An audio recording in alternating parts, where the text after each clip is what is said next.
Bonjour tout le monde, merci d'être là encore une fois pour ce vidéo qui concerne toujours le livre Le pouvoir subtil de l'abus spirituel.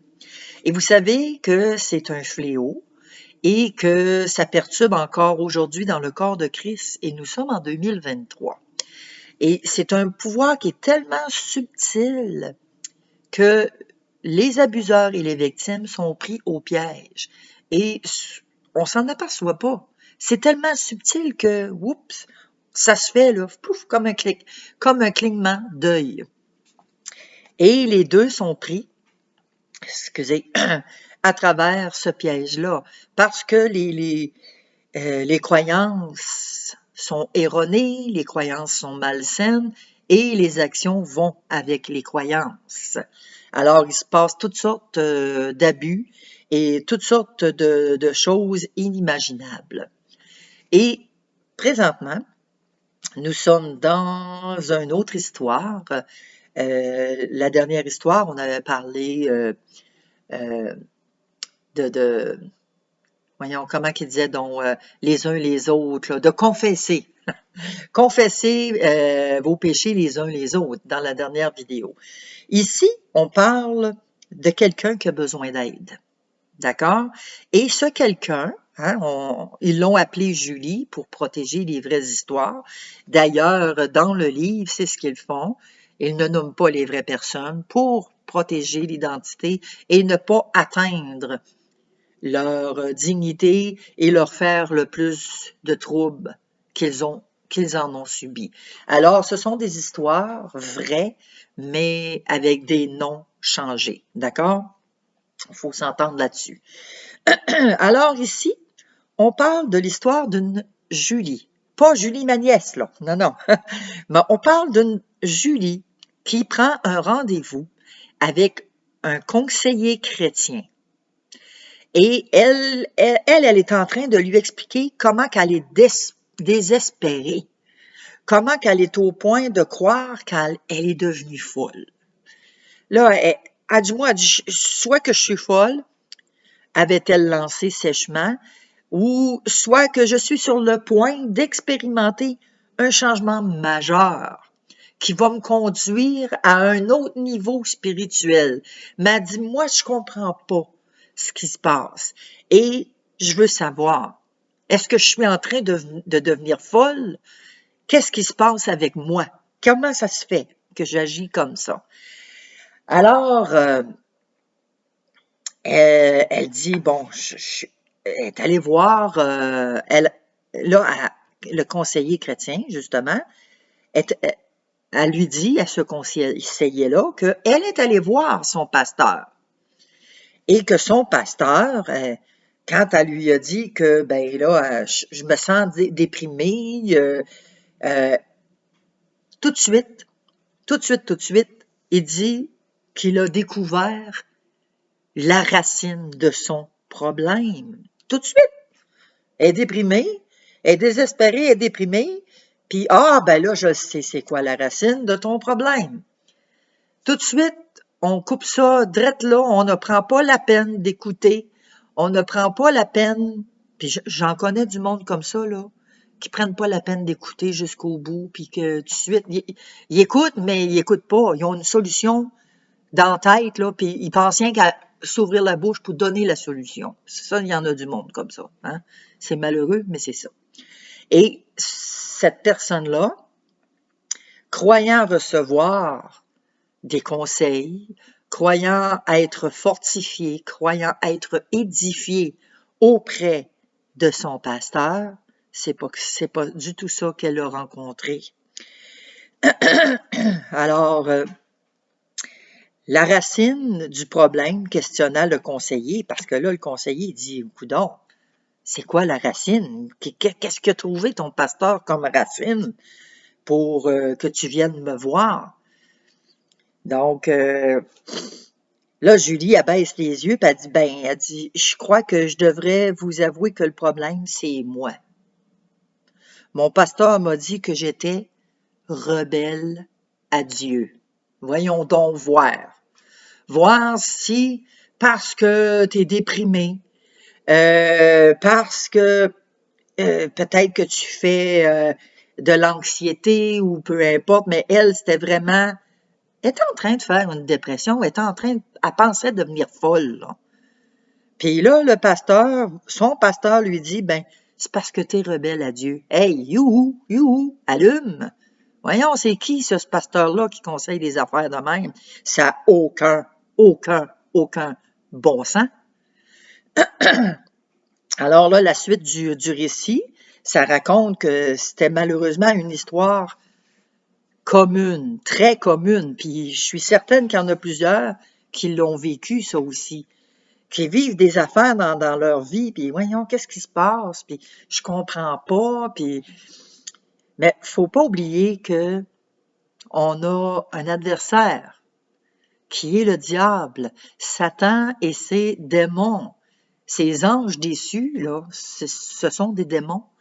Et ils sont là aussi pour venir voler ce que le Seigneur a semé en nous. Et il va procéder dans les pensées. C'est dans la tête que l'ennemi va nous jouer. Et c'est ce qui est exactement arrivé à Julie. Julie, elle a été prise au piège que elle croyait qu'elle était après devenir folle. Alors, son pasteur, croyant bien faire, n'était pas mieux non plus. Parce que pour lui, si tu es en dépression, ben c'est parce que tu es en rebelle à Dieu, en rébellion. Alors, Julie, quand elle a rencontré son pasteur pour lui faire part de ses difficultés, celui-ci prescrit de réciter et de mémoriser les Écritures et de les répéter sans cesse. Ben voyons. Ben voyons. Oui, ça va aider, oui, ça aide à avoir justement les bonnes paroles, mais c'est pas la solution qui guérit la dépression. T'as bien beau réciter n'importe quoi de la Bible, si t'es en dépression, t'es en dépression. Alors, on lui avait dit que cette méthode l'aiderait à être moins centrée sur elle-même et davantage centrée sur Dieu. Puis la dépression la quitterait lorsqu'elle arriverait à vaincre cette attitude de pécheresse, d'apitoiement sur soi. C'est déplorable. Moi, je vais vous dire, là, je trouve ça atroce de se servir de la parole de Dieu pour donner des diagnostics de cette façon-là. Et ça, bien évidemment, ça l'a suscité chez Julie de nombreuses questions. Énormément de questions. Elle était consciente que certains membres féminins de sa famille avaient aussi été sujets à la dépression. Bon, fait que là, c'est de famille. C'est de génération en génération, c'est de famille. Alors, elle a commencé à ressentir certains autres problèmes de santé. Fait que ça s'est mis à détériorer et à empirer. Elle avait aussi confié au pasteur les problèmes qu'elle vivait dans sa relation avec son mari. Puis, en tout cas, là, elle s'est tellement confiée, tellement confiée que là, le conseiller demande à Julie, mais oui, mais comment est-ce que votre pasteur a réagi lorsque vous lui avez déballé tout ça, là, lorsque vous lui avez partagé vos choses personnelles, comment est-ce qu'il a réagi? Est-ce qu'il vous a réellement aidé? Ça, c'est le conseiller, là, tu sais, qui parle.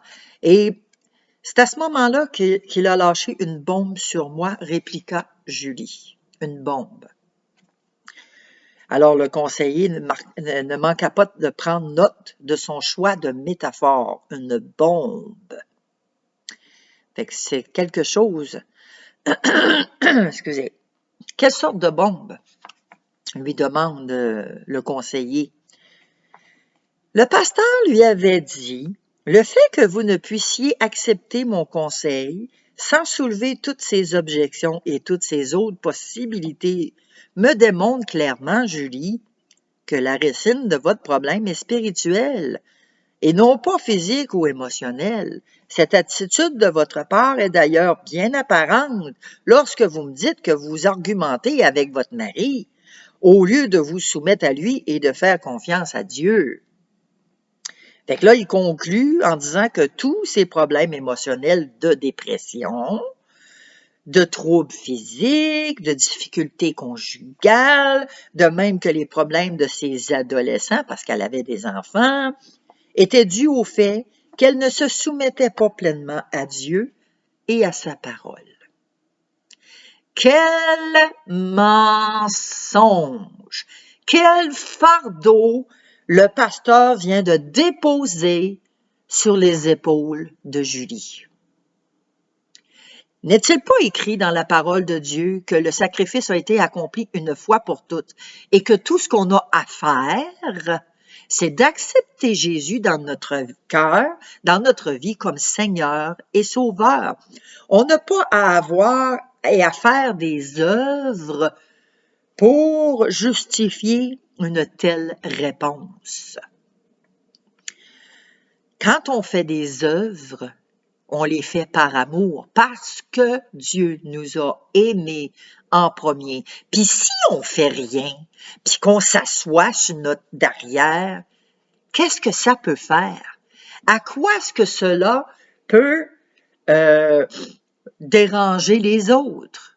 On a chacun à rendre compte pour soi-même devant Dieu. Et si les personnes sont assises, qui font rien, ça les regarde eux et Dieu. Probablement qu'ils sont dans une autre saison que nous, on n'est pas. Hein? On a le printemps, l'été, l'automne, l'hiver. Alors, il y a des saisons. Probablement que cette personne-là, cette Julie-là, elle était dans une saison que Dieu permettait qu'elle soit dans cette saison-là pour qu'elle apprenne à chercher Dieu, oui, mais qu'elle apprenne à se reposer. Parce que tout ce qui arrivait dans sa vie de couple, avec ses enfants, la dépression, je m'excuse, mais ce n'est pas de la faute à Julie. Ce sont les circonstances de la vie qui sont arrivées à ça. Alors, Julie, elle s'était objectée et elle avait essayé de lui expliquer qu'elle se sentait condamnée. C'est ça qui est arrivé. Elle a eu une condamnation. Quand je vous l'ai dit, je viens de vous le dire, que le pasteur lui a mis un fardeau sur les épaules. Alors, cette personne-là vivait dans la condamnation. Elle se sentait condamnée. Alors que Jésus dit que son fardeau est doux et léger. Venez à moi, vous tous qui êtes fatigués et chargés, et je vous donnerai du repos. Et c'est pas ce qu'elle a vécu, cette femme-là. Et que s'est-il produit après ça? Parce que là, le conseiller veut savoir qu'est-ce qui est arrivé. Fait que, est-ce que ça l'a empiré la situation? Ben oui. Il a simplement souri en disant que mes objections ne faisaient que confirmer qu'il avait raison. Ah, le pasteur, hein, les pasteurs ont toujours raison. Ben oui. Hein, eux autres sont en charge des églises, ils ont raison. Hein. Pas tous, là, mais une méchante majorité. C'est eux autres qui ont raison. Hein, parce que là, moi, je suis pasteur, puis j'ai un appel spécial sur ma vie, puis c'est moi qui ai été appelé à paître les troupeaux, puis fait que j'ai raison. Fait que la plupart des petites brebis dans les églises écoutent oreilles fermées, puis les œillères, ils écoutent aveuglément les conseils d'un pasteur et ils condamnent malheureusement des frères et des sœurs en Christ parce qu'ils sont aveuglés par le raisonnement des personnes en autorité sur leur vie. Je trouve ça malheureux. Alors, la condition de cette jeune fille, oui, elle a malheureusement, elle a empiré. Alors, c'est pas nouveau. Ça se passe encore aujourd'hui. Puis elle dit ça après, là, ben, elle dit, moi, je me sens comme un insecte qu'on a transpercé d'une aiguille et qu'on a cloué sur un tableau. Tiens, clouc. Toi, t'es là, tu bougeras pas, puis tu restes là. Tu feras pas de tort à personne.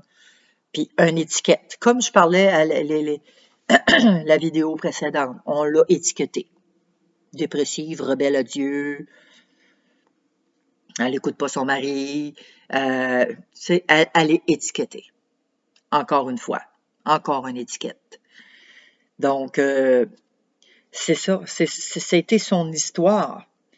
Et l'œuvre de Julie, qu'est-ce qui est arrivé? Ben, elle a subi un abus. C'est un abus spirituel, une incompréhension. Malheureusement, encore une fois, je trouve ça très, très, très dommage. Fait que Julie avait pris rendez-vous afin de pouvoir parler de ses problèmes de dépression. Mais le pasteur aborda la situation comme si c'était Julie le problème. Pas compliqué, c'est toi le problème, c'est ça. Hein? Selon lui, elle était rebelle. Donc, elle était le problème. Voyez-vous comment c'est grave?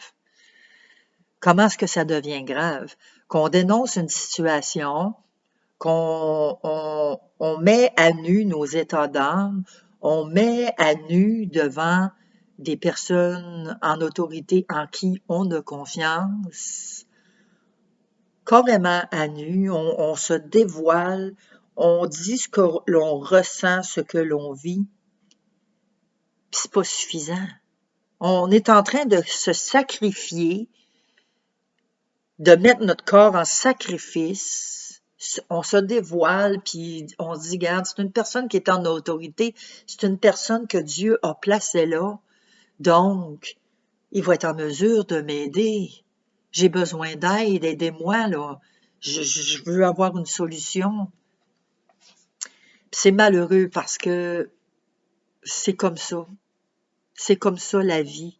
Et vous savez, on est en 2023 et les choses vont devenir de plus en plus pires. Je veux pas vous décourager, là, mais je veux simplement vous dire de faire attention.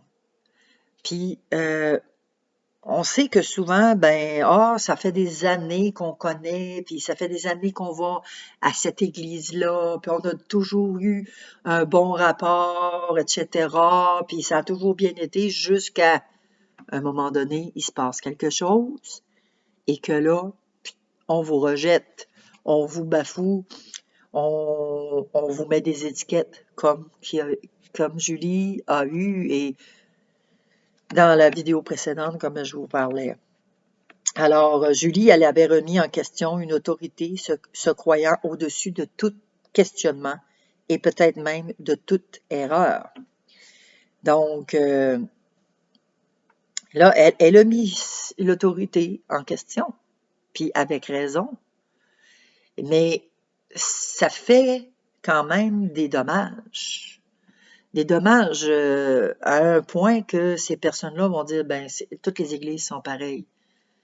Non, pas toutes les églises sont pareilles. Là, il y en a qui vont dire, ouais, mais le Seigneur il est venu pour guérir ceux qui en avaient besoin, puis c'est pas ceux qui se portent bien qui en ont besoin. C'est comme un médecin. Un médecin, c'est des malades qui vont visiter le médecin. C'est pas ceux-là qui sont en bonne santé. Fait que les églises sont remplies de personnes malades. Oui, rempli de personnes malades, oui, je suis d'accord. Mais quand on a réellement compris, puis surtout, là, moi, je m'adresse aux personnes qui sont en autorité, là. On a compris réellement qu'on a des estropiés dans les églises, puis on n'a pas fini d'en voir parce qu'ils vont en rentrer encore. Et quand on voit que, oui, on est une église de malades, si on peut appeler ça comme ça, une église de malades, puis qu'on n'est pas capable de les conseiller, il faudrait se poser la question, est-ce qu'on est vraiment dans le bon ministère? Est-ce que c'est vraiment là que Dieu nous veut, en tant que pasteur, en tant que dirigeant, en tant que diacre, en tant que personne, toute personne en autorité dans une église? Si on n'est pas capable de venir en aide aux personnes dans le besoin, posons-nous des questions. Si il y a des conflits, si notre approche n'est pas correcte, que notre approche fait fuir les brebis, si on peut appeler ça comme ça, posons-nous des questions. Sérieusement, parce que c'est écrit dans la parole de Dieu que ceux qui enseignent seront jugés plus sévèrement. Alors, il faut qu'on se remette en question, à savoir, bon, qu'est-ce que j'ai dit, qu'est-ce que j'ai fait, est-ce que j'ai vraiment bien conseillé cette personne-là? Puis toujours chercher à avoir la direction du Saint-Esprit. Demander à Dieu de pas donner prononcer un diagnostic, puis là, j'ai trouvé le problème de ta... Non, je vais t'écouter, je t'écoute. Écoute, aujourd'hui, on ne trouvera pas une solution à ton problème, je t'ai écouté. Écoute, on va prier ensemble. Prions ensemble, on va chercher la solution. Écoute, on va se rencontrer, on va se voir, puis on va essayer de trouver. Mais pas bang, bang, bang, bang, tout de suite garrocher un diagnostic. Les médecins dans le monde, c'est ça qu'ils font. Hein? Des prophètes de malheur qui vont diagnostiquer, t'as le diabète, t'as ci, t'as ça, t'as ci, t'as ça, qui vont diagnostiquer des pronostics de malheur quand on sait que la solution, c'est Jésus-Christ. Quand on sait que la santé, c'est Jésus-Christ. Et accepter de prononcer des diagnostics comme ça sans avoir consulté Dieu, ce sont des paroles de malheur. Ce sont des malédictions qu'on prononce sur ces victimes-là, ces brebis-là. Fait qu'il faut faire attention à ce que l'on dit, puis ne pas arriver à des conclusions trop vite. Prenons le temps. C'est pas compliqué prendre le temps. On a 2 oreilles. On a une bouche. Ferme la bouche, là, puis écoute. C'est ça que Dieu demande. Écoute. Puis pendant que tu écoutes, là, prie le Saint-Esprit. Demande au Saint-Esprit. Tasse la chair, là, qui veut répondre tout de suite puis qui veut condamner. Tasse ça. Puis demande au Saint-Esprit de te donner des paroles de sagesse, des paroles qui vont édifier, exhorter, des paroles qui vont encourager, des paroles qui vont aider la personne à se relever, à se voir d'un autre œil, à se voir comme Dieu la voit. C'est important, très important. Alors, c'est ça, cette jeune femme-là. Elle a remis tout ça en question. Et c'est quoi cette attitude-là que ça l'a révélé? Une attitude du pasteur, qu'est-ce que ça l'a révélé? L'insécurité, les frustrations, de la colère. Cela révèle aussi, au moins dans ce cas, que le pasteur n'agissait pas avec compassion et pour le mieux-être de Julie qui avait besoin de lui. Au contraire, il semble qu'il s'attendait à ce qu'elle acquiesce à ses affirmations. Ben oui, hein? M'a traité d'innocente, là, puis tu vas dire, ben oui, je suis innocente. Ouais, tu sais. Tu sais, ça n'a aucun bon sens. Il s'attendait qu'elle allait acquiescer, là, lui, il a la solution à tout, là, tu sais. Alors, qu'elle allait, au contraire, oui, à ses affirmations, peu importe comment elle se sentait et peu importe si ce qu'il disait était juste concernant son état. Peu importe. Tu vas attester. Moi, si je déclare que t'es comme ça, t'as pas un mot à dire. Quelle attitude épouvantable. Il lui fallait préserver sa position d'autorité. Eh ben oui, comme je vous l'ai dit, hein, c'est un pasteur. Il faut préserver ça, cette image-là. Voilà ce qui était étonnant. Voilà ce qui était important, son image. Hein? Préserver l'image. Je vous ai parlé. Toute personne en autorité. Je vous parle. Je me parle aussi à moi, là, parce que je suis pas mieux qu'un autre. Et comme je vous l'ai dit, dans ce livre-là, moi, je me suis vue sur les 2 tableaux. Donc, si moi, je me suis vue sur les deux tableaux, une petite personne bien ordinaire comme moi, là, vous n'êtes pas mieux que moi. Vous autres aussi, vous êtes sur les deux tableaux. Fait que c'était très important de s'auto-examiner, là. On n'est pas mieux que personne. Alors, c'est ça. Malheureusement, il a voulu conserver.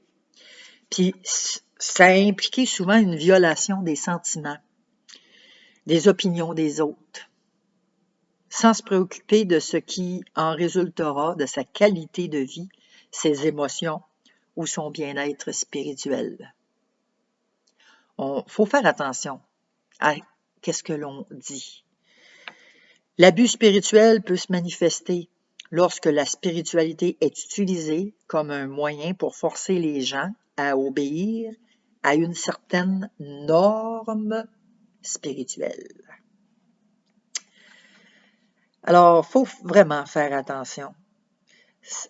Je ne veux pas en lire plus parce que, écoutez, il y a quand même des droits d'auteur sur ce livre-là, mais je veux simplement vous conscientiser d'aller acheter ce livre-là parce que c'est un livre qui nous ouvre les oreilles de l'intelligence, qui nous font comprendre beaucoup de choses, beaucoup d'abus et beaucoup, des fois, on pense que c'est pas un abus. Quand on lit, on dit « Ah, c'était un abus, ça? Ben, j'ai vécu ça, moi aussi. » Et le Seigneur nous ouvre notre intelligence et il nous aide à comprendre notre comportement. Comment est-ce que ça se fait qu'on agit comme ça aujourd'hui? Puis souvent, c'est ça, on pense pas que ça a été des abus parce que c'est tellement subtil. Mais quand on se rend compte que ça a été un abus, ben là, maintenant, on peut comprendre mieux notre comportement et on peut prier pour cette situation-là. Et on peut demander pardon si c'est nous qui étions les abuseurs. Et on peut demander pardon aussi pour ceux qui nous ont abusés.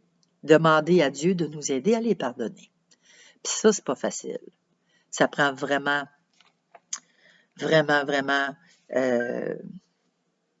un cœur qui veut pardonner. Parce que de nos propres forces, on ne peut pas pardonner nous autres-mêmes. Alors, c'est tout pour cette vidéo-là.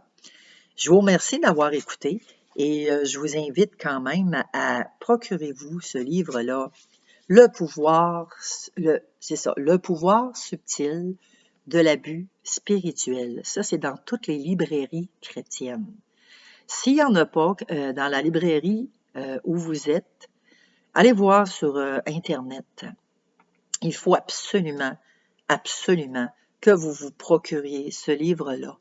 Parce que même ceux qui n'ont pas été abusés, là, ben, je suis désolée. Si vous n'avez pas vécu d'abus, sûrement que vous avez abusé.